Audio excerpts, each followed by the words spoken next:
प्रणवो हरिहन्ताणं प्रणवो सिदाणं नमो आयेयाणं प्रणवो वजायाणं प्रणवो लोये सवसावरणं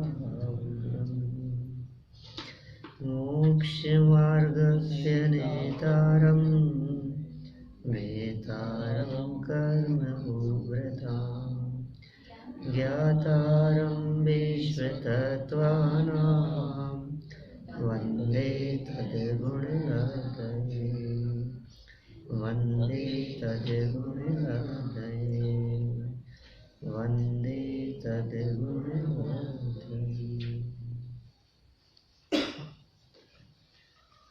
तत्वार्थ सूत्र महान शास्त्र को आधार बनाकर यहाँ कर्मों के आश्रमों के कारणों संबंधी अपनी चर्चा चल रही थी। आखिर ये कर्म आते क्यों हैं, आखिर ये कर्म बंधते क्यों हैं, इसके पीछे क्या कारण है। कल अंतिम चरणों में हमने दर्शन मोहनी कर्म के आश्रव के कारणों की चर्चा की। बहुत महत्वपूर्ण प्रकरण था और चिंतन करने और विचार करने के लिए है। जितना गहराई से चिंतन करें उतना कुछ हासिल हो पाएगा कि मिथ्यात्व आखिर है क्या और मिथ्यात्व का बंधन कैसे हो रहा है। दर्शन मोहनी बंध रहा है ना, बंधता है तो उदय में आता है, और दर्शन मोहनी का उदय जब तक रहता है तब तक मिथ्या दृष्टि बना रहता है जी। और मिथ्या दृष्टि बने रहने का मतलब मोक्ष मार्ग शुरू नहीं हुआ, इसका मतलब संसार दशा है और क्या है। तो बहुत गहराई से हमारे को इसके संबंध में विचार करना चाहिए कि कहाँ कहाँ अवर्णवाद हो रहा है हमारे द्वारा। और मैं यदि कुछ वाक्यों में कहूँ तो लौकिक असाधना की बात तो खैर जो भी चलती है, सावधानी बहुत लोग रख लेते हैं, अनेक बार रखी भी है हमने, लेकिन उनके बताए हुए मार्ग पर नहीं चलना। केवली सर्वज्ञ परमात्मा की वाणी की स्वीकृति नहीं होना, ये सबसे बड़ा असाधना है उनकी, ये सबसे बड़ा वर्णवाद है। उनकी वाणी पे विश्वास नहीं है हमारे को, भरोसा नहीं है, उनकी सर्वज्ञता पे भरोसा नहीं है हमारे को। कदम कदम पर हमारी होती हुई जो आकुलता दिखाई देती है, उस आकुलता के पीछे कारण क्या है? यही तो कारण है ना। लग रहा है कि अरे यार ये क्या हो गया, ये क्या हो गया, ऐसा नहीं होना चाहिए था, ऐसा हो जाता तो अच्छा रहता, ऐसा क्यों नहीं हुआ। ये रोज रोज हमारे को ये जो लगता है, फीलिंग होती है कदम कदम पे, वहाँ क्यों नहीं गए, यहाँ क्यों रुक गए, वहाँ क्यों चले गए, यहाँ नहीं जाते तो अच्छा रहता, ये लगता है ना। अभी आपको जो ये लग रहा है तो क्या आपको सर्वज्ञता पे भरोसा नहीं है, उनके केवल ज्ञान पे भरोसा नहीं है, सर्वज्ञता पे भी भरोसा नहीं है, उदय पे भी भरोसा नहीं है। देखो सर्वज्ञता पे भरोसा ये श्रुत या केवली पे भरोसा, और उदय पर भरोसा ये श्रुत पर भरोसा। शास्त्र कह रहे हैं उदय संबंधी बात, आपके ऐसा कर्म का उदय है, आपके ऐसा कर्म का उदय है, जिसके जैसे कर्म का उदय होगा। आगे आ जाओ, थोड़ा सा आ जाओ, आगे आ जाओ। जिसके जैसे कर्म का उदय होगा वैसी परिस्थितियां उसके साथ में बनेगी। हमें भरोसा कहाँ है इस बात पर? अभी निश्चय नए से एक एक पर्याय अपनी योग्यता से होती है, उस पे भरोसे की बात तो छोड़ो। एक एक पर्याय अपनी योग्यता से क्रमबद्ध होती है, उस पे भरोसा तो छोड़ो। हमें अपने उदय पे भरोसा नहीं है, कर्म के उदय पे भरोसा नहीं है हमारे को। जितना सरदर्द है, जितनी टेंशन है, जितनी आकुलताएं हैं, बिजनेस को लेकर, काम को लेकर, जॉब को लेकर जितनी टेंशन दिखाई देती है, वो सारी यही तो है कि आपको भरोसा ही नहीं है, आपके कर्मों पे भरोसा नहीं है। आपका जैसा बांधा हुआ होगा, आखिर खुलेगा तो वही ना जैसा पैक किया होगा टिफिन, वही खुलेगा। हमने जैसा टिफिन पैक किया था पहले, द्रव्य कर्म, कौन सा वाली लाइन है ये वाली, ये द्रव्य कर्म है, ये भाव कर्म है, और ये नौ कर्म है, ठीक है ना, ये तीन है। तो अभी जो द्रव्य कर्म है, इस द्रव्य कर्म जो हमारा बांधा हुआ है उसके उदय पे भरोसा नहीं है। समयो एक बढ़े नहीं घटसी जो सुख दुख की पीरा रे। एक समय मात्र के लिए भी घटाया और बढ़ाया नहीं जा सकता है। ये द्रव्य कर्म हमारे को विश्वास दिला रहा है। आप एड़ी से चोटी तक का जोड़ लगा लो, लेकिन तकलीफ जितने समय रहनी है उतने समय रहेगी। अनुकूल परिस्थितियां जितने समय रहनी है उतने समय रहेगी। प्रतिकूलता तकलीफ जितने समय रहनी है उतने समय रहेगी। इस बात की श्रद्धा नहीं होना ये दर्शन मोहनी कर्म के आश्रम का कारण है। यह वर्णवाद है। अभी इस बात को समझ लेना कि ये सब है, ये वेदनी में चला जाएगा। साता वेदनी और असाता वेदनी कर्म के उदय से ये परिस्थितियां बन रही है, वो अलग मैटर है। लेकिन भरोसा नहीं होना इस बात के ऊपर, वो अवर्णवाद है। अवर्णवाद में मेन बात है भरोसा, विश्वास। दर्शन मोहनी है ना, श्रद्धा का घात करता है। तो सारी जितनी बातें हैं ना, ये डिपेंड करती है श्रद्धा के ऊपर। आपकी श्रद्धा कैसी है? केवली, श्रुत, संग, धर्म, देव, अवर्णवादो दर्शन मोहस्य, तत्वार सूत्र का सूत्र है ये। केवली का केवली, फिर श्रुत, फिर संग, फिर धर्म, फिर देव, और इनके साथ में जोड़ा है अवर्णवाद। आ की मात्रा है ना, अवर्णवाद। अवर्णवाद शब्द पांचों के साथ में लगाओ। केवली का अवर्णवाद, केवली का अवर्णवाद माने तीर्थंकर परमात्मा का अवर्णवाद, सर्वज्ञ भगवान का अवर्णवाद, साक्षात तीर्थंकर परमात्मा जिन मंदिर में बैठे हुए हैं उनका अवर्णवाद। उनसे ज्यादा महिमा यदि किसी और की आ रही है तो उनका अपमान है। मंदिर में आने वाले व्यक्ति को आप यदि जय जिनेंद्र कर रहे हैं भगवान के सामने तो भगवान का अपमान है। ऐसा तक कह सकता हूं मैं कि भगवान को अर्घ्य चढ़ाना है, आपको पूजन कर रहे हैं और किसी व्यक्ति, कोई व्यक्ति आया और आपने उसके हाथ में अर्घ्य चढ़ा दिया, मतलब चढ़ाना है वहां। अरे आपको दूसरा व्यक्ति दिख क्यों रहा है, मुझे समझ में नहीं आता है। भगवान और हमारे बीच में दूसरे व्यक्ति आ कहां से गए? कोई सामान्य व्यक्ति आ जाए तो पूजा रोक देता है, पूजा रोक देता है। ये क्या हुआ?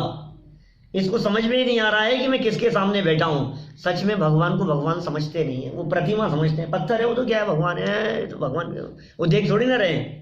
उनको क्या पता मैं क्या कर रहा हूं। वो उनको फील नहीं हो रहा हमारे को ये कि वो जो बैठे हैं वो भगवान है।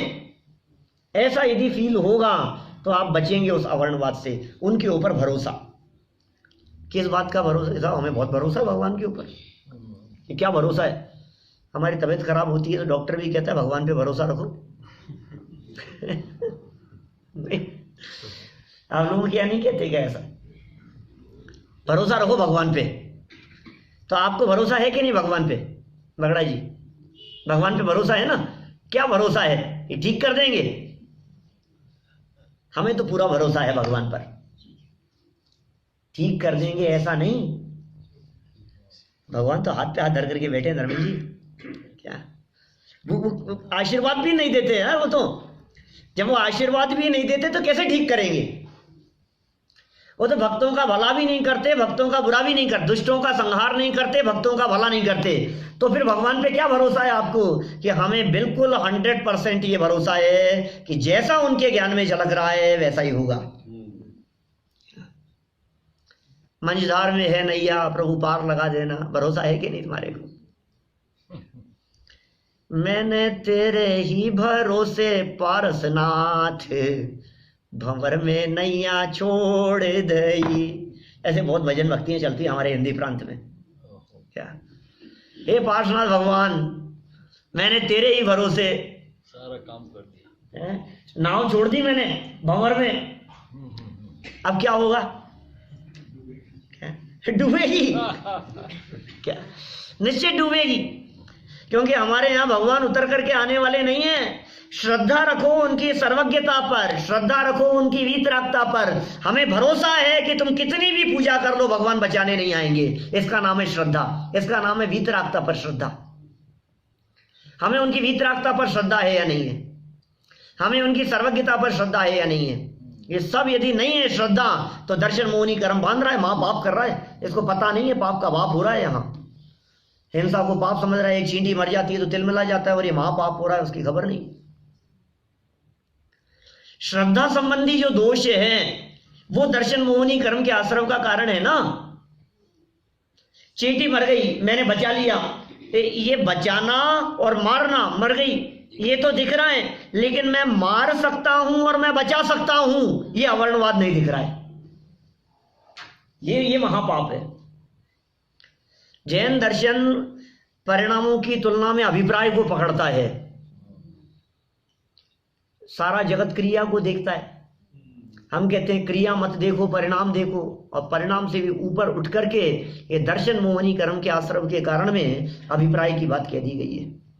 थोड़ा कहा है, बहुत समझ लेना कितना कहूं, क्योंकि मुझे आगे भी चलना है, फिर आगे जाना है, जयपुर भी जाना है ना।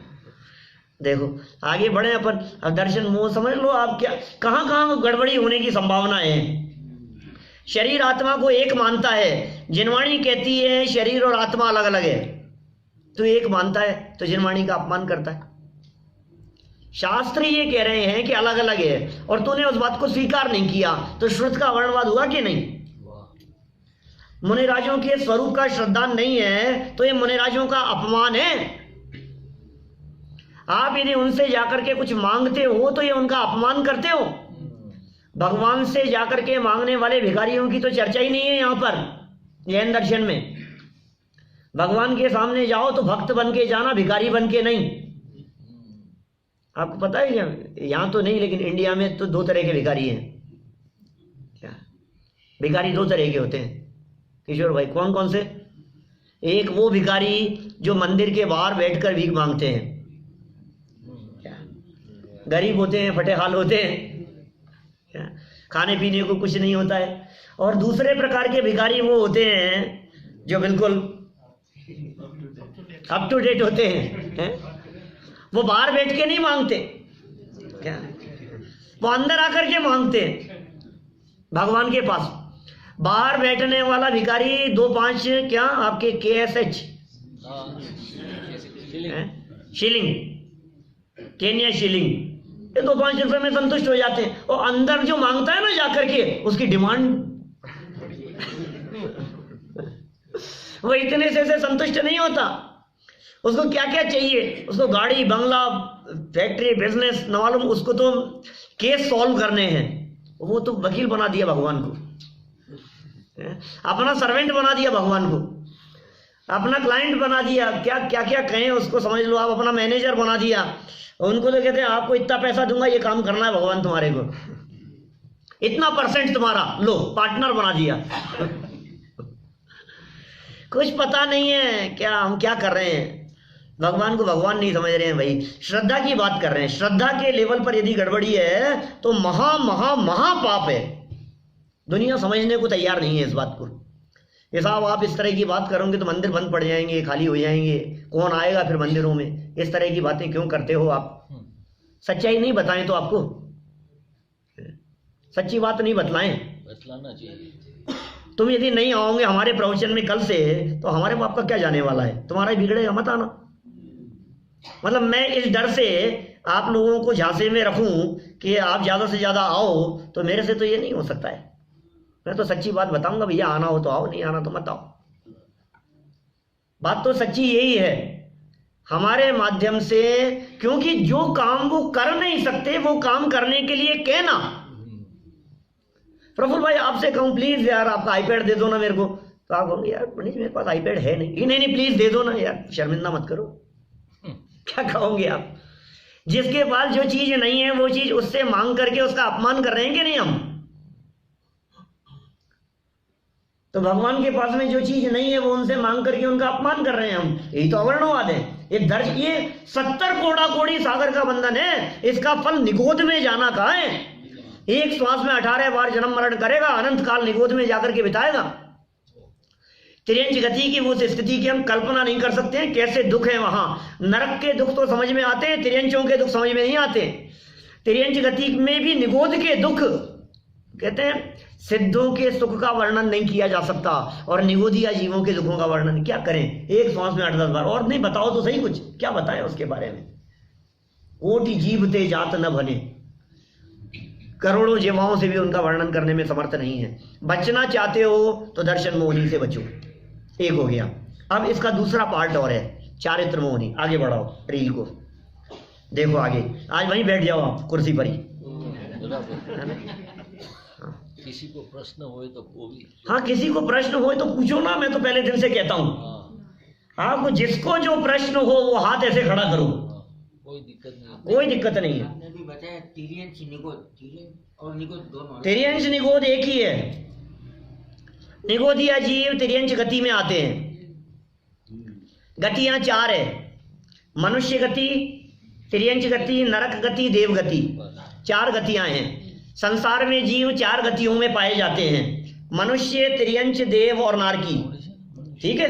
अब निगोदिया जीव मनुष्य है क्या कि नहीं? तो निगोदिया जीव नारकी है क्या कि नहीं? निगोदिया जीव देवगति में है क्या कि नहीं? तो फिर कौन सी गति में है? तिर्यंश में।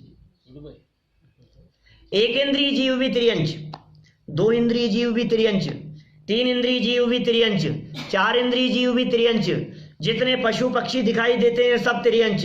निगोदिया जीव कौन सी गति के बेटा? तिर्यंश। क्या बोला? तिर्यंश गति। तीर्थ, बोलो जोर से। तिर्यंश गति। ठीक है ना? तो क्या हुआ रसिक भाई, कौन सी गति के निगोदिया? अभी बताएंगे, अपन करेंगे चर्चा, थोड़ा सा फास्ट लूंगा ना मैं, तो बताएंगे कि वहां जाता क्यों है, तिर्यंश गति में क्यों जाता है, क्योंकि आगे आयु कर्म के आश्रम के कारण बतलाएंगे। अभी चारित्र मोहनी है, देखो मोहनी कर्म का एक दूसरा बड़ा पार्ट है जिसका नाम है चारित्र मोहनी है। आगे बढ़ाओ, आगे बढ़ाओ। 14 नंबर सूत्र है, कषायोदया तीव्र परिणामश चारित्र मोहस्य। अभी तो स्क्रीन पर तो आया नहीं है, तो कैसे बोलोगे आप लोग? कषायोदया तीव्र परिणामश, बोलो कषायोदया तीव्र परिणामश चारित्र मोहस्य। कषायोदयात् तीव्र परिणामश चारित्र मोहस्य।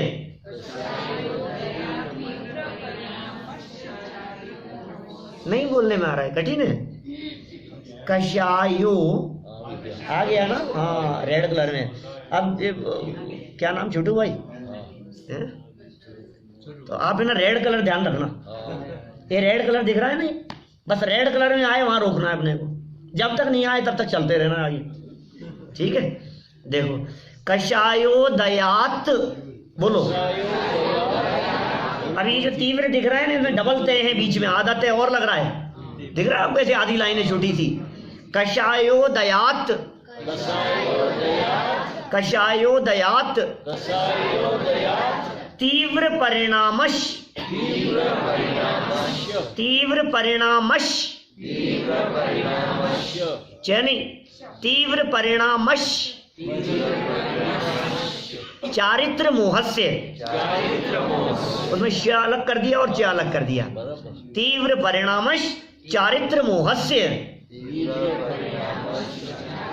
ये क्या है भाई साहब चारित्र मोह?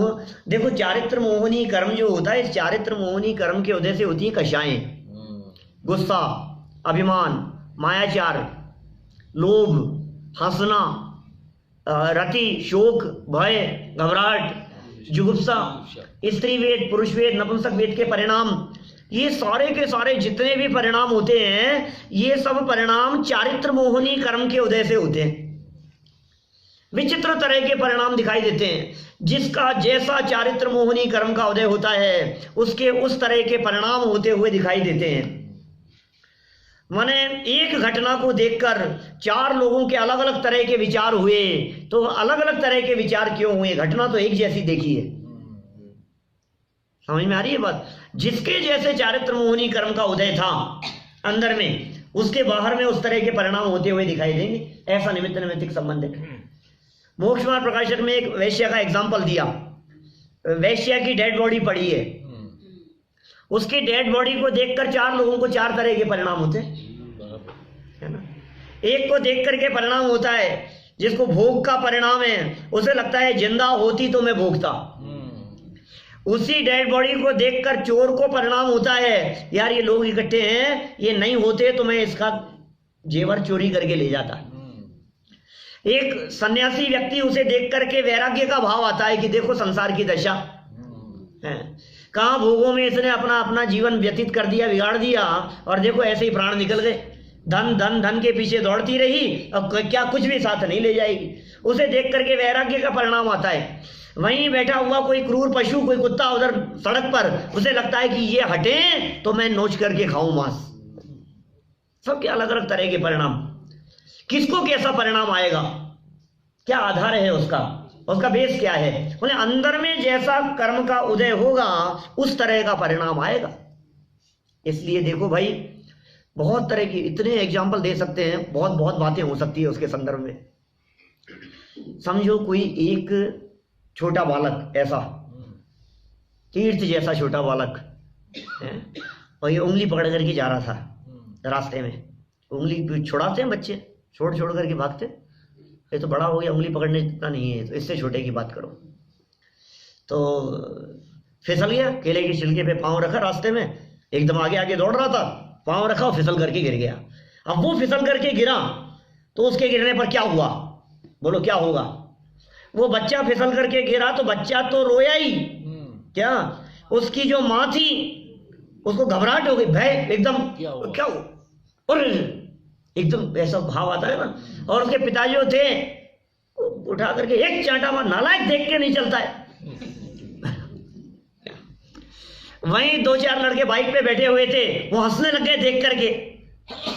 एक को हास्य का परिणाम आ रहा है, एक को भय का परिणाम आ रहा है, एक को क्रोध का परिणाम आ रहा है, एक को शोक का परिणाम आ रहा है। ये क्या है चक्कर? घटना एक जैसी घटी है, एक जैसी घटना को देख करके इन्हें ऐसा परिणाम, इनको ऐसा परिणाम, इनको ऐसा भाव, इनको ऐसा भाव। ऐसा क्यों? उदय चारित्र मोहनी कर्म का। तो ये चारित्र मोहनी कर्म बंधता कैसे है, और ये चारित्र मोहनी कर्म को समझने का लाभ क्या है? इसको समझने का लाभ ये है कि दूसरे जीव के क्रोधाधिक विकारी परिणामों को देखकर उनसे घृणा नहीं करना, करुणा भाव करना। क्योंकि वो क्या करे बेचारा, उसके ऐसे कर्म का उदय है। देखो, स्वयं के क्रोधाधिक कषाय हो रही हो, ऐसे तीव्र परिणाम कषाय के उदय से। सूत्र क्या कह रहा है? कषाय उदयात, कषाय के उदय से तीव्र परिणाम होना, तीव्र परिणामश, उससे चारित्र मोहनी कर्म का आश्रय होता है, चारित्र मोहनी कर्म बंधता है। और जब चारित्र मोहनी कर्म बंधता है तो इस तरह की परिस्थितियां, एकदम गुस्सा आ जाता है, और फिर आप सोचते हो यार मुझे गुस्सा नहीं आना चाहिए था, अब क्या करें? कंट्रोल करो उसके ऊपर। ये अलग अलग तरह के लोग हैं, किसी के परिणाम एक जैसे नहीं हो सकते। नियम सार में गाथा कही है ऐसी। आचार्य कुंद कुंद स्वामी कहते हैं, नाना जीवा नाना कम्मा, बहुत प्रसिद्ध गाथा है नियम सार की। हमारे पूनम जी छावड़ा थे, बहुत लिया करते थे इस गाथा को।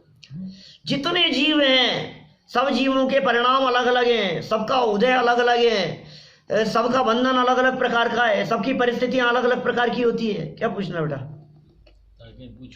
पूछो। सबका अलग अलग तरह की स्थिति बनती है। क्यों एक जैसे हो ही नहीं सकते। और ये मूर्ख क्या कहता है, अरे हरीश भाई आप चाय नहीं पीते? मैं भी नहीं पीता यार, अपने विचार कितने मिलते हैं ना आपस में।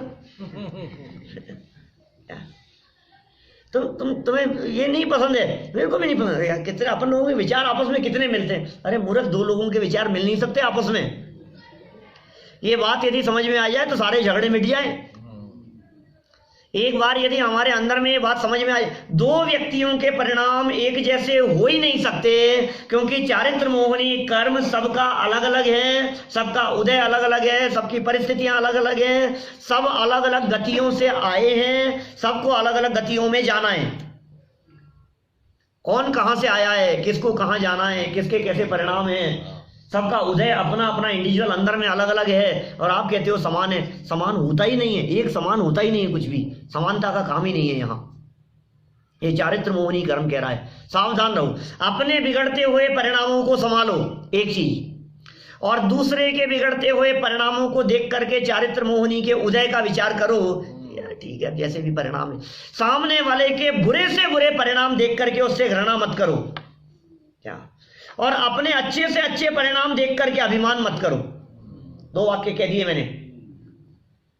सामने वाले के बुरे परिणाम देखे हमने तो घमंड, उसको बुरा वाला क्यों नहीं कहना, द्वेष क्यों नहीं करना उससे, ये विचार करना, चारित्र मोहिनी कर्म के उदय से ऐसे परिणाम, कोई बात नहीं है। सामने वाला गुस्सा कर रहा है तो कोई बात नहीं, अभी इसके क्रोध का उदय आ रहा है तो गुस्सा कर रहा है, और वही प्रसंग, सेम पोजीशन, अभी मैंने 4 लोग खड़े किए थे आपके सामने हरीश भाई, 4 लोगों के अलग अलग परिणाम कहे थे।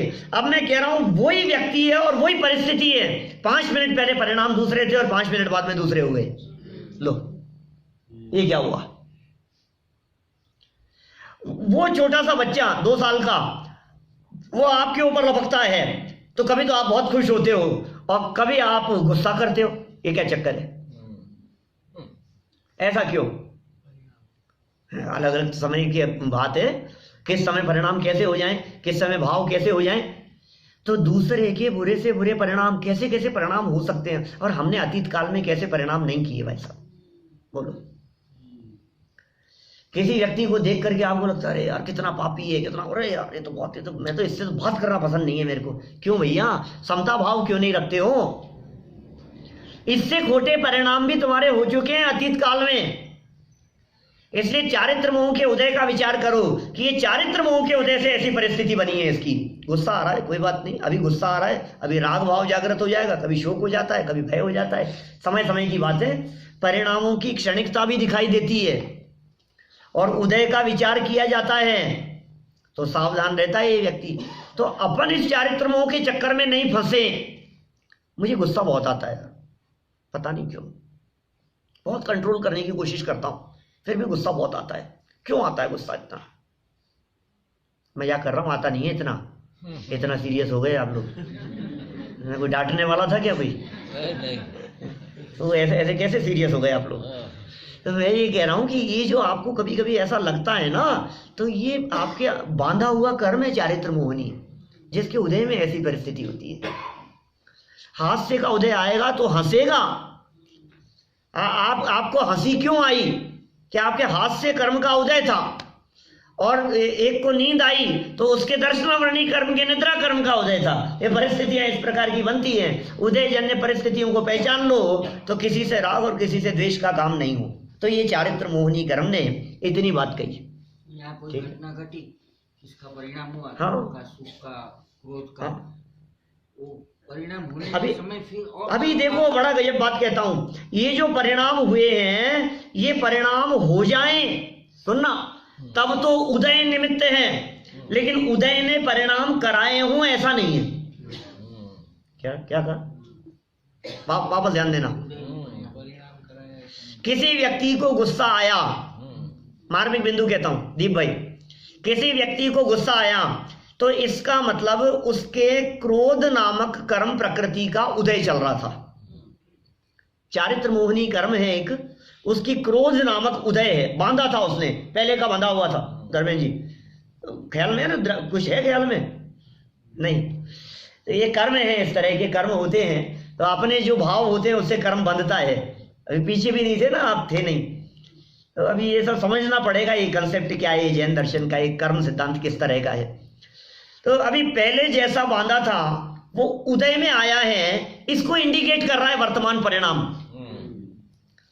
जैसे हमने कहा था ना, ये किसको दिखा रहा है? ये नौकर्म है, लेकिन किसको दिखा रहा है कि ये कैसा था, द्रव्य कर्म कैसा था, उससे ही तो नौकर्म आया है। तो हम ये कह रहे हैं कि अभी किसी व्यक्ति को गुस्सा आया, तो गुस्सा आया, गुस्से का जो परिणाम है वो गुस्से का परिणाम भी दिखाता है कि उदय कैसा चल रहा है। चारित्र मोहनी कर्म के उदय से क्रोध। लेकिन अब क्या करें साहब? तो फिर तो अब मेरे हाथ में कुछ नहीं रहा, ये तो बहुत बड़ी प्रॉब्लम हो गई। प्रॉब्लम क्या हो गई? प्रॉब्लम ये हो गई कि गुस्सा, मैं क्या करूं, उदय आ रहा है कि साहब आप इतना लोभ क्यों करते हो? कि मैं क्या करूं, चारित्र मोहनी के लोभ का उदय है। अरे क्यों इतने मायाचारी के परिणाम रखते हो? कि मैं क्या करूं साहब, चारित्र मोहनी की माया कषाय का उदय। संयम कषाय कितनी होती है? क्रोध, मान, माया, लोभ। याद है तुम्हारे को? वही तो बता रहा हूं। गुस्सा आता है? गुस्सा आता है? नहीं आता है तो मुस्कुराता रहता है, बच्चा है, बड़ा प्यारा। गुस्सा आया, अभी गुस्सा यदि कर्म के उदय से आ रहा है, मायाचार यदि कर्म के उदय से हो रही है, लोभ यदि कर्म के उदय से हो रहा है तो फिर ये व्यक्ति कहता है कि मैं तो फ्री हो गया, मैं क्या करूं, मेरे हाथ में क्या है, कर्म का उदय था इसलिए ऐसा। नहीं भाई साहब, इस धोखे में मत रहना। उदय आए, अब ध्यान देना, इंपॉर्टेंट बात कह रहा हूं, उदय आए और ये जीव क्रोध ना करें, ये इसके पुरुषार्थ पर निर्भर करता है। क्या कहा? उदय आए क्रोध कषाय का और ये गुस्सा ना करें तो फिर क्या होगा? गुस्सा नहीं करने का मतलब ये नहीं हुआ, बराबर पीछे भाव कर्म, ये नहीं हुआ, गुस्सा नहीं किया मतलब भाव कर्म नहीं हुआ, तो ये नहीं हुआ तो फिर क्या होगा? बोले ये नहीं होगा, और ये नहीं होगा तो क्या होगा? अरे सर्कल टूट गया, बस साइकिल टूट गया, और फिर क्या होगा? अब तो मोक्ष मार्ग शुरू हो गया। कितना सिंपल काम है। माने गुस्सा, भाव कर्म जो है ना इन तीनों में से, वो है चारित्र मोहनी। चारित्र मोहनी तो द्रव्य कर्म है, उसके उदय से होने वाले परिणाम वो भाव कर्म है। दो तरह का चारित्र मोहनी, एक द्रव्य प्रकृति और एक भाव। तो ये जो भाव है, यहां से अपने को इस सर्कल को कहीं तो ब्रेक करने के लिए पॉइंट होना चाहिए कि नहीं? होना चाहिए, नहीं तो ये सर्कल टूटेगा कैसे? ये सर्कल यदि नहीं टूटेगा तो मोक्ष मार्ग शुरू नहीं होगा। लेकिन ये तो चौथे गुण स्थान में होता है। क्या? जैसे आपने कहा कि क्रोध ना करें, क्योंकि वही जड़ अरे में रहता है। कोशिश करें, ये कहां से शुरुआत होगी इसकी? इसकी कंट्रोलिंग कहां से शुरू होगी? इसकी मंदता कहां से शुरू होगी? हम क्या करें? हम छुट्टा छोड़ दें? हमारे हाथ में कुछ नहीं है। टोडरमल जी कहते हैं स्वयं तो मेहनत बने रहना चाहता है, अपना दोष कर्माधिक पर लगाता है। अरे ये तेरा अपराध है, संभाल अपने परिणामों को, क्यों नहीं संभालता है? तो ये जो संभालना है, ये भाव कर्म को संभालना है। यहां संभालो। गुस्सा आ रहा है, इसमें मत डाल दो कि मैं क्या करूं, क्रोध प्रकृति का उदय था, तेरा वर्तमान पुरुषार्थ है भाई, इसको संभाल। ये क्या कर रहा है? देखो, जब अपने को गुस्सा आए तो भावों को संभालना, और दूसरे को गुस्सा आए तो इसका विचार करना कि द्रव्य कर्म का उदय है। समझ लो अपना पड़ोसी गुस्सा कर रहा है, फैमिली में कोई मेंबर गुस्सा कर रहा है, तो समझ लो यार इसकी गलती नहीं है, इसके क्रोध का उदय चल रहा है अभी, और थोड़ी देर बाद में वो क्रोध का उदय शांत हो जाएगा तो इनका गुस्सा भी शांत हो जाएगा। बराबर। और देखते हैं अपन प्रैक्टिकल कितनी देर चलता है, किसका गुस्सा कितनी देर चलेगा। डांटती हैं क्या मम्मी? हाँ, अरे यार तो हमेशा डांटती हैं? नहीं, तो डांटती हैं तो फिर शांत भी होती है ना, तो इसका मतलब वो गुस्सा परमानेंट नहीं चलता। तो कुल मिलाकर के सीधी सी बात है, क्रोध हो चाहे मान हो चाहे मायाचारी लोभ का परिणाम हो, कोई भी भाव हो, ये फ्लक्चुएशन चलता रहता है, उसमें अप डाउन होता रहेगा। उसमें तीव्रता है, वो तीव्र उदय चल रहा है, मंदता है, उदय बदल गया है। सामने वाले को देख करके सहज रहो, और अपने यदि इस तरह का परिणाम आ रहा हो, जिस समय गुस्सा आ गया तब तो उदय है नियम से, और उदय हो तो गुस्सा हो ये कंपलसरी नहीं है। क्या कह रहा हूं? इधर से इधर है, इधर से इधर नहीं है। वापस ध्यान देना अमिताभ क्या कह रहे हैं। देखो, गुस्सा आ गया तो चारित्र मोहनी का उदय है, लेकिन चारित्र मोहनी का उदय आया तो गुस्सा करे ऐसा नहीं। कर्म तो प्रेरित करेगा, ये कंट्रोल करना ये आपका पुरुषार्थ है, इसमें पावर लगेगी। क्रोध के प्रसंग बनने पर भी आप शांत रह पाए तत्व ज्ञान के अवलंबन से, तो कषाय उत्पन्न नहीं होगी। ये कषायों को जीतने का उपाय है, आपको जीतना पड़ेगा कषायों को, क्योंकि यदि कषायों को नहीं जीतेंगे तो ये कषाय चक्र हमारे को खत्म कर देगा। ना केवल इंटरनल, ये बाहर से भी। और देखो जितने डिप्रेशन है, डिप्रेशन क्या चीज है बतलाओ मेरे को, डिप्रेशन क्या चीज है साहब? आज सारे दुनिया में डिप्रेशन जैसी बीमारी नहीं है दूसरी। घर घर में आदमी डिप्रेशन का शिकार है। क्यों? डिप्रेशन माने मेंटल डिस्टर्ब। अरे मेंटल डिस्टर्ब को मेंटल हॉस्पिटल में ले जाना? नहीं, अरे दुखी है इस बात से कि ऐसा क्यों कह दिया उसने मेरे को। क्या दुखी है इस बात से कि उसने मेरा कहना क्यों नहीं माना। दुखी है इस बात से कि इतना सा बच्चा मेरे को सामने जवाब देकर के चला गया। दुखी है इस बात से कि वो कल की सर्वेंट रखी हुई वो मेरे को पलट करके जवाब देकर के चलेगी। इस बात से दुखी है, ये खोपड़ा गरम है इसका, क्या करें अब इसको ठंडा कैसे करें? बोलो, इसको यदि ठंडा नहीं करें, ये दुख का इतना खतरनाक कारण है। ये जीव आत्महत्या करके सुखी होना चाहता है, मरना चाहता है, मर जाना चाहता है।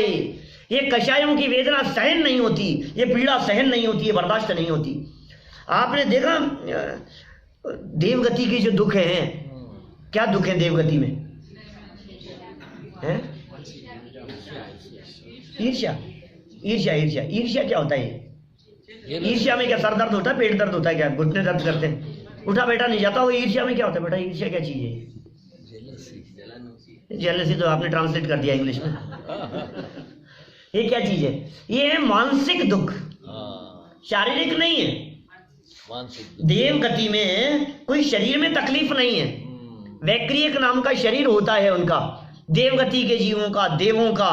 उनके कोई प्रॉब्लम नहीं होती शरीर में, बीमारियां नहीं होती, रोग नहीं होते, तकलीफ नहीं होते। देवों का शरीर इसी प्रकार का होता है, लेकिन मानसिक दुख बहुत होते हैं।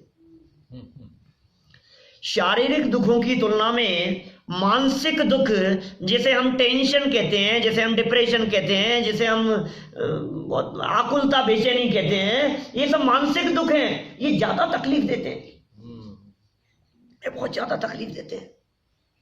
आपने कभी न्यूज़पेपर में ऐसी खबर पढ़ी है क्या भैया कि वो उस व्यक्ति के इतना तेज घुटनों में दर्द था कि उसने आत्महत्या कर ली? पढ़ी है? कभी नहीं पढ़ी होगी आपने। ऐसी न्यूज नहीं आती कभी? क्योंकि घुटनों में दर्द में कोई आत्महत्या नहीं करता क्या? उस व्यक्ति के इतना तेज सर दर्द था कि वो जहर खा के मर गया। पढ़ा कभी आपने ऐसा? शारीरिक तकलीफ कितनी भी ज्यादा हो, बॉडी में कितना भी पेन हो, कितनी भी तकलीफ हो, ये व्यक्ति आत्महत्या नहीं करता। लेकिन आपने ऐसी खबरें तो न्यूज़पेपर में कई बार पढ़ी होगी कि पिता ने डांट दिया बेटे को और वो घर से निकला और लौट के बाहर वापस नहीं आया। बोलो, ये ऐसी खबरें तो पढ़ी है कई बार। डांट दिया, आया ही नहीं वापस। बोर्ड का रिजल्ट आया, हाई स्कूल का रिजल्ट आया, रिजल्ट लेने के लिए गया था, बच्चा लौट करके ही नहीं आया। ये क्या हुआ? मालूम चला फेल हो गया था वो, तो चला आत्महत्या करे आया। ये क्या क्या हुआ? ये सर दर्द था, पेट दर्द था, घुटने दर्द थे, क्या क्या दर्द कर रहा था? तो पीठ दर्द कर रही थी, क्या हो रहा था? क्या हुआ था? लोग क्या कहेंगे? लोग क्या कहेंगे? ऐसा कैसे कह दिया? पिताजी ने ऐसा कैसे कह दिया? पत्नी ने ऐसा कैसे कह दिया? हस्बैंड ने ऐसा कैसे कह दिया? मेरे को इस तरह से पलट करके कैसे जवाब दे दिया? 4 लोगों के बीच में मेरी बेइज्जती कैसे कर दी? मेरी नाक कटा दी। तो क्या सोचता है ये काहे की तकलीफ है? ये मानसिक है। ये मानसिक दुख ये चारित्र मोहनी कर्म के उदय से होते हैं। बोलो, ये चारित्र मोहनी कर्म के उदय का परिणाम है। अब आप चाहते हो क्या ये मानसिक दुखों को? यदि नहीं चाहते हो तो चारित्र मोहनी कर्म से बचो। और बचने का उपाय क्या है कि जब भी इसके उदय में तीव्र परिणाम होने की परिस्थिति बने, तत्व ज्ञान का अवलंबन लेकर के अपने परिणामों को शांत करो। क्या? वीतरागता का अवलंबन लेकर, जनवाणी का अवलंबन लेकर, वस्तु स्वरूप का विचार करके अपने परिणामों को शांत रखने की कोशिश करो। जे कर्म पूरव किए खोटे, सहे क्यों नहीं जिए रहा। विचार करो वस्तु स्वरूप का। मेरी भावना की लास्ट लाइन क्या लाइन है? वस्तु स्वरूप विचार खुशी से, सब दुख संकट सहा करे। वस्तु स्वरूप विचार खुशी से, ये क्या चीज है? यही तो है। विचार करो भैया, ऐसी होना है, ऐसा ही होना है। अब जो होना था सो हो गया, अब क्या करें? कोई बात नहीं, नया तो नहीं बांधेंगे कम से कम। वर्तमान में आकुलता के परिणाम, टेंशन के परिणाम, ये नया कर्म भी तो बांध रहा है भैया। अकेले पुराने का ही कहां सवाल है, नया भी तो कर्म बन रहा है ना। और नया बंधेगा फिर वही टेंशन। आपकी वर्तमान की टेंशन नई टेंशन को आमंत्रण दे रही है। इसलिए वर्तमान परिणामों को संभालो। ये संभालने का उपाय क्या है? संभालने का उपाय है जनवाणी, संभालने का उपाय है हमारे शिविर, संभालने का उपाय है हमारे यहाँ चलने वाले प्रवचन, व्याख्यान, कक्षाएं, पाठशालाएं। ये सब संभालने का उपाय है। आप देख लो, समय निकालो। काय के लिए? काय के लिए? अपने लिए। अरे ये देखो हरीश भाई, आ गया हूं मैं, जैसे मेरे ऊपर एहसान कर रहा हूं। अरे तो आ गया तो किसका भला होगा, और नहीं आया होता तो किसका बुरा होता? खुद का। हमें ऐसे लगता है कि हमने आकर के आप पे एहसान किया है, आपने बुलाया इसलिए आ गए हम। आप जैसे तो कोई, अब हमारा एहसान है, देखो हम बुलाएंगे, अब तुम भी ध्यान रखना फिर। अरे भाई क्या है, हमें सुनने का लाभ मिला, हमारे को ये चर्चा सुनने को मिली, हमारी लाइफ बदल गई, हमारा जीवन बदल गया, हमारे सोचने का तरीका, नजरिया बदल गया। ये महत्वपूर्ण बात है ना, इसका लाभ से तो हम वंचित रह जाते। तो ये चारित्र मोहनी ने सिखाया हमारे को। आगे बढ़े भाई अपन तो, है ना। देखो क्या कहते हैं आगे, चारित्र मोहनी हुई है ये। अब इसमें सारे लगा लेना, जैसे भी तो चार तो मोटे मोटे कहे अपन ने, क्रोध, मान, माया, लोभ। अब हास्य, रति, हंसना। क्या, अब कोई प्रसंग ऐसा चल रहा था और उस प्रसंग में हंस दिया सामने वाला व्यक्ति, अब वो हंसा तो दूसरे को गुस्सा आ गया, अब इसको गुस्सा आ गया तो इसको देख करके उसकी भी हंसी गुस्से में बदल गई, और ये रामायण का पाठ चलते चलते महाभारत शुरू हो गई। ये क्या हो गया ये माहौल बिगड़ गया एकदम, क्या से क्या हो गया ये। तो भैया थोड़ी सी शांति रख लो यार, कोई बात नहीं, तुम कंट्रोल करो। जैसे पेशेंस कहते हैं ना अपन, थोड़ा सा हैव पेशेंस, थोड़ा सा शांति रखो, कोई बात नहीं, देखो, जानना और देखो, बस जो हो रहा है उसे ज्ञाता दृष्टा भाव से जानो, देखो। सहज रहने की ये कला सिखाता है जैन दर्शन। हास्य, रति, अरति, शोक का परिणाम, भय का परिणाम, जुगुप्सा का। कभी तो छोटी सी चीज से डर जाता है और कभी बड़ी बड़ी चीजों से नहीं डरता है। तो क्यों नहीं डरा कि भय का उदय नहीं चल रहा था, अब क्यों डर गया, भय का चाय का उदय। बनने वाली सभी परिस्थितियां, देखो अपन इतने दिन से पढ़ रहे हैं, ये कर्म की चर्चाएं, कर्म के उदय संबंधी परिस्थितियों की बातें पढ़ रहे हैं। आप अपनी लाइफ के एवरी मोमेंट को यदि आप थोड़ा बारीकी से देखने की कोशिश करेंगे तो उसके पीछे आपको अपने द्वारा बांधा गया ये रिफ्लेक्ट होता हुआ दिखाई देगा। आप उसको सही ढंग से पकड़ने की कोशिश करो, वो पकड़ में आएगा आपको। हर चीज को, हर परिस्थिति को, चश्मा टूट गया, गिर गया, इसका नंबर उतर गया, आंखें खराब हो गई, दर्द कर रहे हैं, कहीं कुछ हो गया है, नींद बहुत तेज आ गई है, भूख लग रही है, वो चोरी करके चला गया, उसने धोखा दे दिया, उसने बेईमानी कर ली, कुछ भी, एवरीथिंग जो आपको लगे ऐसा, सारी चीजों में यदि आप लगाएंगे तो कहीं ना कहीं आपको इसका उदय नजर आएगा, ये द्रव्य कर्म का उदय। और इस द्रव्य कर्म का उदय आया, ये संयोग मिले, अब इसको संभालते रहो, बस ये आपके हाथ में है। इसको संभाल लिया तो सब संभल गए, और इसको संभालने सब समझ जाते हैं। आपने अपने परिणाम संभाल लिए ना तो फैमिली भी संभल जाएगी, आपने परिणाम संभाल लिए तो बिजनेस भी संभल जाएगा। आपने क्योंकि परिणामों का ही तो चक्कर है। आपने परिणाम, एक सेकंड का आपको भरोसा ही नहीं है। आपने सामने वाले को देखा, परिस्थिति पता नहीं किस कारण से थी, एकदम पलट करके सामने जवाब दे दिया, गुस्सा करने लग गए, बिगड़ गए आपको पता ही नहीं है यार उसकी गहराई में क्या था। सुन तो लो, बच्चा देर से घर पर आया और एकदम घर आया तो आप बरस पड़े उसके ऊपर, नालायक, मानता नहीं है, तेरे को कई बार कह दिया समय से घर पे नहीं आ सकता है, ये कोई टाइम है तेरे घर पे आने का, आज के बाद यदि तू चला गया ना, इतना लेट आया, घर में नहीं घुसने देंगे तेरे को।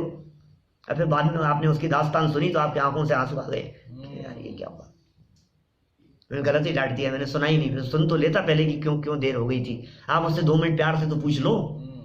ये नहीं हो सकता है, आज कैसे लेट हो गया, इतनी देर कैसे हो गई बेटा, कहाँ अटक गया था, क्या हुआ था, हम नहीं कर सकते हैं। डायरेक्ट गुस्सा करना जरूरी है। तो हम अपने परिणामों को देखो, पता नहीं क्या कारण है, पता नहीं क्या परिस्थिति है, यदि आप उस चीज को यदि थोड़ा सा यदि पेशेंस यदि रख लोगे तो बड़े बड़े अनर्थ होने से बच जाते हैं भाई साहब। ये चारित्र मोहनी कर्म ये सिखा रहा है परिणामों को संभालने की कला। बड़े बड़े अनर्थ, क्योंकि आज तक जितने घर टूटते हैं, मैक्सिमम घर टूटने के पीछे कारण है मिसअंडरस्टैंडिंग।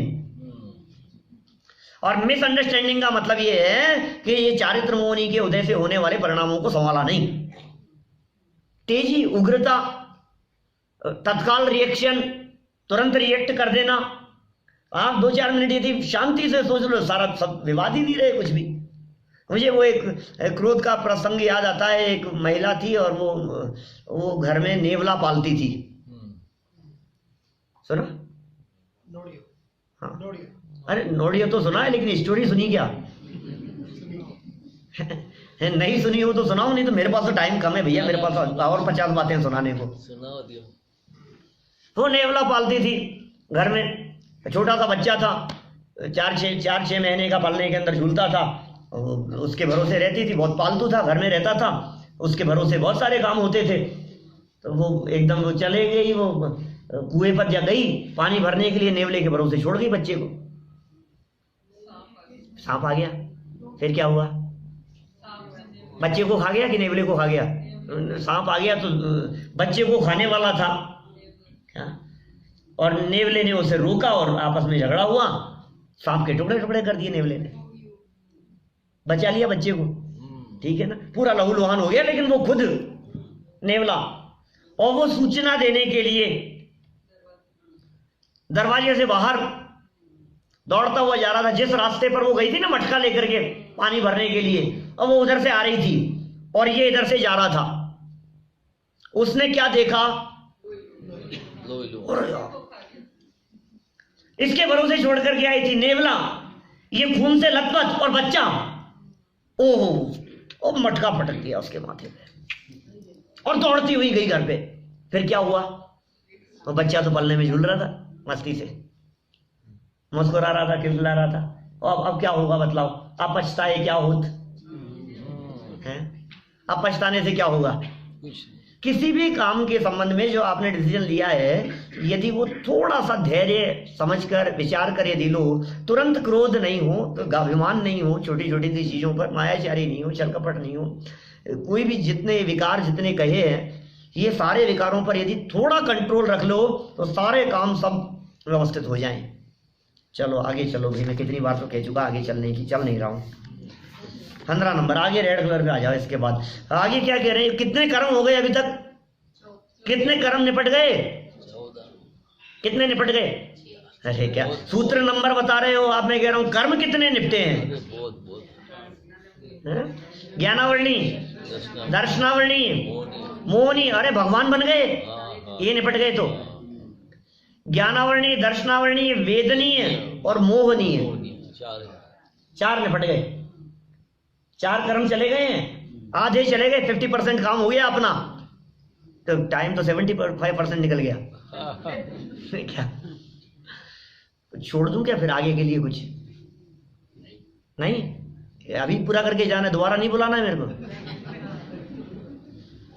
नहीं, चलो ठीक है, कोई बात नहीं, फिर नया विषय पढ़ेंगे। चलो अब कह रहे हैं आयु कर्म। आयु कर्म की बात कर रहे हैं भाई। ये आयु कर्म क्या है? ये चक्कर, अरे आयु 4 प्रकार की है, गतियां 4 होती है ना। बोलो ओ भैया, संयम, गतियां, Oh, मनुष्य, मनुष्य, देव, क्रियंश, गुड, देव, और नरक, 4 होती है ना गतियां। तो अभी हम यहाँ बात कर रहे हैं नरक। नरक में क्यों जाता है? नरक जानते हो नरक क्या होता है? यू नो नरक? नरक, हाँ तो ट्रांसलेट कर दिया उसका। नरक क्या चीज है? नरक मतलब वातावरण बहुत खराब है। नरक मतलब परिस्थितियां बहुत प्रतिकूल है। नरक मतलब जहाँ मारपीट मची रहती है। नरक मतलब जहाँ खाने पीने की व्यवस्थाएं नहीं होती है। नरक माने सर्दी गर्मी के दुख भोगता रहता है। नरक माने शरीर के टुकड़े टुकड़े कर देने के बावजूद भी मरता नहीं है। ऐसी स्थिति का नाम है नरक। जाना है? किस किस को जाना है? जाके तो आए हैं, याद आ रही है? अब जाना है क्या दोबारा? किसको जाना है बोलो? नरक में कौन जाना चाहता है? गाड़ी बाहर खड़ी। नरक में कोई नहीं जाना चाहता है। नरक में कोई नहीं जाना चाहता है। अच्छा जरा यहाँ पूछना आस पड़ोस में आपके, नरक में कौन कौन जाना चाहता है? कोई नहीं मिलेगा, कोई नहीं मिलेगा। एक दिन तो मैंने सबसे पूछा, सबने मना कर दिया।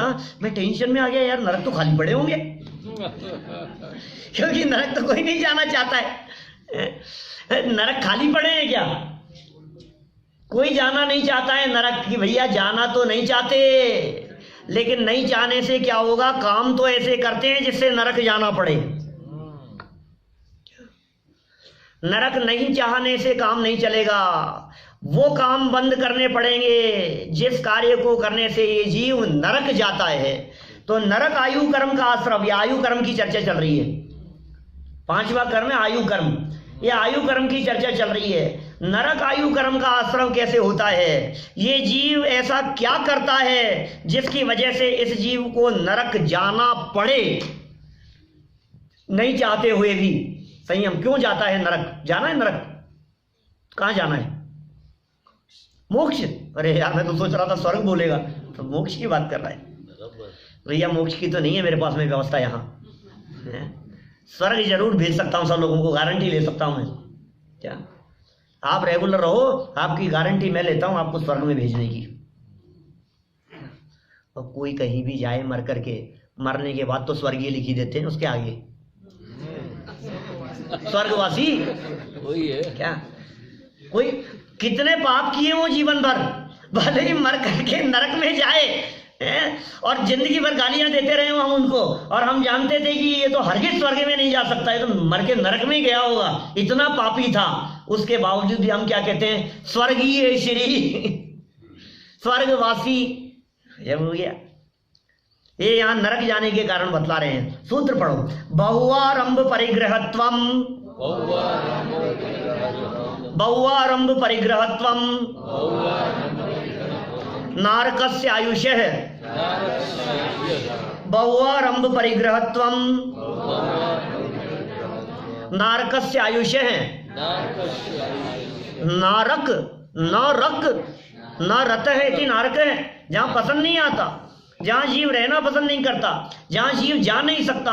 अरे नरक की जो भूमि होती है ना, धरती, जमीन, उस जमीन को टच करती ऐसे लगता है जैसे करोड़ों बिच्छुओं ने काट लिया, करंट आता है, ऐसा उछलता है व्यक्ति। जन्म लेते ही वहां से कोसों तक, योजनों तक उछलता है। कितने कितने 500 धनुष तक उछल जाता है वो, योजन कोस नहीं, धनुषों तक कितने कितने कितने धनुष उछले। अलग अलग नरकों की अलग अलग व्यवस्था है, 500 धनुष तक उछल जाते हैं। 7वें नरक के ऐसे तड़फड़ाते हैं, छू नहीं सकते, लेकिन क्या करें, मजबूरी है, वहां रहना पड़ेगा। मरना चाहते हैं लेकिन मर नहीं पाएगा। जाता क्यों है नरक में? काम क्या बतलाया, बहु आरंभ परिग्रहत्वम। क्या क्या, बहु आरंभ परिग्रहत्वम। क्या, नारकस्य आयुष है, नरक आयु के आश्रव का कारण है, बहुत आरंभ और बहुत परिग्रह है। और जितने पैसे वाले लोग हैं सब नरक में जाएंगे, सब बहुत आरंभ परिग्रह।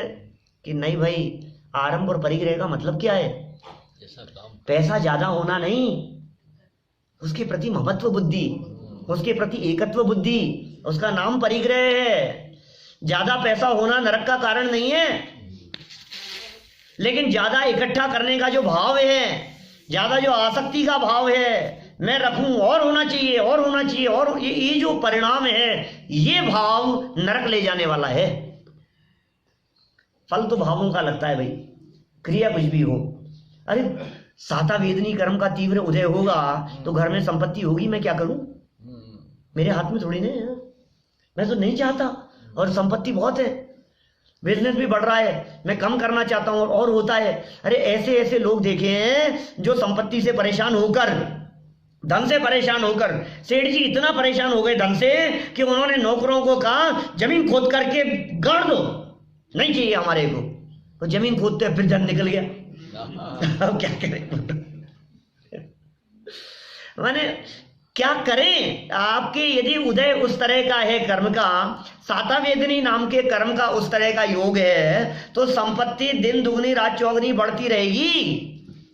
लेकिन हम नहीं चाहते, संपत्ति के प्रति आसक्ति का भाव, आसक्ति समझ गए ना आप, उसके प्रति लगाव चेट बहुत है, तो नरक से आयुष है, तो नरक जाएगा। जाना नहीं है ना, तो अपन तो नहीं रखते ना, आसक्ति का भाव किसी को नहीं है ना, सब यहाँ तो अपनी अपनी देखना, कुछ हो तो कम करने की कोशिश करना। देखो कम आसक्ति करोगे तो कम नरक में जाओगे, ज्यादा आसक्ति करोगे तो ज्यादा नरक में जाओगे। क्या ज्यादा नरक कितने होते हैं? नरक कितने होते हैं? नहीं, ज्यादा नरक कम नरक वो क्या चीज? अरे 7 है नरक। वो तो है। हाँ आपको पता है ना, वो इंदौर के सेठ जी जो थे, सर सेठ हुकमचंद जी की घटना, सच्ची घटना है उनकी लाइफ की। 7 फैक्ट्रियां थी उनकी। हाँ, और एक दिन बहुत चिंता में व्यस्त दिखाई दे रहे थे, तो सेठानी जी ने पूछ लिया कि आज इतनी चिंता का क्या हो गया, क्या बात है, इतनी टेंशन किस बात की है? सब शांति से चल रहा था। कि नहीं वो तुम्हें पता नहीं है, वो सारी प्लानिंग चल रही है इकाई की, कि वो 8वीं फैक्ट्री डाल रहे हैं। तो सेठानी जी ने कहा, सेठ जी नरक 7 ही होते हैं। नरक तो साथी होते हैं, तो 8वीं का कहाँ जाओगे, क्या करोगे बोलो। आज अपने घरों में यदि संपत्ति को देखें तो 7 पीढ़ियां बैठ करके खा ले हुए इतनी संपत्ति है, लेकिन उसके बावजूद भी आसक्ति कम नहीं होती है, भोगने की सामर्थ्य नहीं है। कितना भोगोगे। डॉक्टरों ने बंद कर दिया है, हार्ट की प्रॉब्लम है, डायबिटीज की प्रॉब्लम है, तला भुना खा नहीं सकते हो, घी खा नहीं सकते हो, मीठा खा नहीं सकते हो, सब डॉक्टरों ने बंद कर रखा है। भोगने की सामर्थ्य नहीं है और अगले जन्म में साथ में ले जाने की व्यवस्था नहीं है। क्या, और फिर भी आसक्ति घटती नहीं है। अब क्या करे बोलो, क्या हाल है, क्यों नहीं छोड़ता है व्यक्ति। नहीं साहब, पता नहीं काहे के लिए कर रहे हो आप, काहे के लिए कर रहे हो प्रफुल्ल भाई, क्यों साहब काहे के लिए कर रहे हो। अपने लिए थोड़ी ना पंडित जी, बच्चों के लिए करना पड़ता है। किसके लिए। समय हो गया यार, मेरे को 2-4 मिनट तो लगेंगे। अब मैंने तो बात शुरू की है तो करे पूरा, है ना, पूरा करूंगा, बात तो पूरी करूंगा। बराबर। तो किसके लिए कर रहे हो। अपने लिए। अरे पंडित जी क्या करें, देखो भैया हमारी तो जैसी बीतनी थी वैसी बीत गई, और रही सही धर्मेंद्र जी, और अपन तो काट लेंगे जैसे भी। सही बात है ना, अपन तो जैसे भी जो जैसी मिलेगी व्यवस्था, हम उस व्यवस्था में अपनी लाइफ बिता लेंगे, कोई बात नहीं। लेकिन पंडित जी बच्चों के लिए करना पड़ता है क्या, उनके लिए तो करेंगे ना। सही बता रहे हो आप। नहीं, सही बताना, अपने दिल पर हाथ रख करके, बच्चों के लिए कर रहे हो कि खुद का भाव है, अपना खुद का भाव। बच्चों के लिए कर रहे हो सही में, सब बच्चों के लिए है ना। नहीं, हमारे वहाँ एक सीरियल आता है टीवी पर, डोरेमोन, बच्चे देखते हैं, पता नहीं यहाँ तो आता नहीं होगा, कार्टून चैनल आता है देखते हैं डोरेमोन।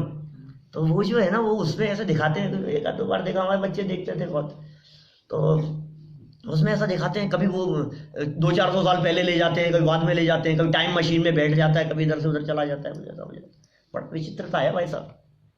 आज के 40 साल पहले की यदि मैं बात करूं और कोई व्यक्ति आपसे ये बात कहता कि आपको पता है यहां बैठे बैठे आप, केनिया में बैठे बैठे आप इंडिया में ऐसे बात करोगे जैसे आमने सामने बैठे हुए हो, आमने सामने बिल्कुल क्या कर रहे हो दिखेगा सब, तो आपको क्या लगता है कि पागल हो गए। ऐसा होता है क्या, ऐसा कैसे होगा यार। ये चीज तो बहुत ज्यादा ही कह दी, क्या बना रहे हो, क्या खा रहे हो, मतलब ये सब ऐसे ऐसे लाइव दिखने लग जाए ऐसे आमने सामने, नहीं हो सकता था ना। लेकिन होगी 40 साल पहले कहते तो पागल दिखते कि नहीं। यदि आज के 25-30-40 साल पहले आपको ये कहते कि यहां से कोई फाइल डालोगे और वो फाइल अमेरिका में चली जाएगी, पहुंच जाएगी सेकंडों में, तो आप क्या कहते हैं, ऐसे इम्पॉसिबल, असंभव है। लेकिन आज मेल कर रहे हैं कि नहीं अपन, हो रहा है कि नहीं। और आज यदि मैं आपको ये बात कहूं कि ऐसा हो जाएगा, आज के आगे टेक्नोलॉजी बहुत फास्ट चल रही है, आज के आगे आने वाले 10 साल बाद में ऐसा हो जाए कि आप यहां से 10 क्यों 5 साल बाद में ऐसी टेक्नोलॉजी आने वाली है कि आपसे फेस टू फेस बात करते हुए, हरीश भाई क्या बनाया है, ये बने क्या, वो क्या कहते हैं तुम्हारे, कुछ भी कह दो गुजराती में, ये ढोकला बनाए समझ लो। यार मेरे को भी खाने, अरे देखो पंडित जी ये डालता हूँ, ये पहुंच गया उधर। हो सकता है ऐसा, हंस रहे हो आप। नहीं हो, 40 साल बाद क्या होएगा। टेक्नोलॉजी बहुत फास्ट है, कुछ भी हो सकता है भाई साहब। आप अभी आज आपको आश्चर्य दिखाई दे रहा है, डे बाई डे जितनी फास्ट टेक्नोलॉजी बढ़ रही है, हम कुछ नहीं कह सकते हैं, कुछ भी हो सकता है। एक बात और कह दूं, यदि कदाचित ऐसी टेक्नोलॉजी आ जाए, कैसी कि आपने जितना कमाया है मरने के बाद में यहां से अगले जन्म में ट्रांसफर, समझ रहे हो। अरे यदि ऐसा हो जाए इन केस, क्या तो जितना बच्चों के लिए कमाया था कितना छोड़ के जाओगे बताओ। क्या आप कह रहे थे ना, अपने लिए नहीं बच्चों के लिए करना पड़ता है, बच्चों के लिए करना पड़ता है, क्या क्या छोड़ करके जाओगे बोलो, क्या लगता है आपको। अरे भाई साहब वो तो ले जाने की व्यवस्था नहीं है, तुम चाह करके भी क्या करो, छोड़ के जाना ही पड़ेगा तुम्हारे को। सच में आसक्ति का परिणाम तो अपना खुद का है भाई साहब। यदि ये तीव्र आसक्ति का परिणाम रहेगा तो उमा स्वामी आचार्य ये कह रहे हैं नारकस्य आयुष्य है, नरक में जाकर के जन्म लेगा। ये नरक आयु के आश्रम का कारण है। यदि आप नरक में नहीं जाना चाहते हो, यदि नरक के दुखों और तकलीफों से बचना चाहते हो, तो ऐसे परिणाम मत करो जिससे हमें नरक में जाना पड़े। परिणामों को संभालो, फल तो परिणामों का लगता है। और कैसे संभलेंगे परिणाम? तत्व ज्ञान के अवलंबन से, वस्तु स्वरूप के विचार से। इससे परिणाम संभलते हैं, दूर नहीं होते, इससे संभलते हैं। और अपने स्वभाव के अवलंबन से वो सारे विकार दूर हो जाते हैं सदा सदा के लिए। तो अपने स्वभाव का आश्रय लेकर हम समस्त विकारों से बचें। इसी मंगल भावना से बात को यहीं विराम देते हैं। कल आलोचना लेंगे।